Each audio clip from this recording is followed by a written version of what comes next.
Unlock the power of your investments by learning how to calculate return on investment, or ROI, directly in Microsoft Excel. First, let's set up our basic data in column. We'll label our inputs in cell A1, type initial investment in cell A2, type final value.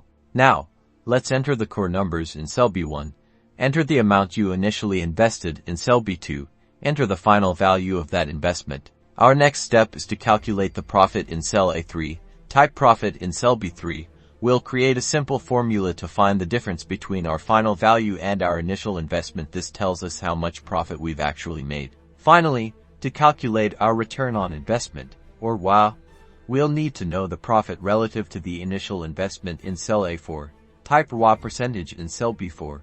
We'll divide our profit from cell B3 by our initial investment in cell B1. Then, we'll format this cell as a percentage to clearly see our ROI.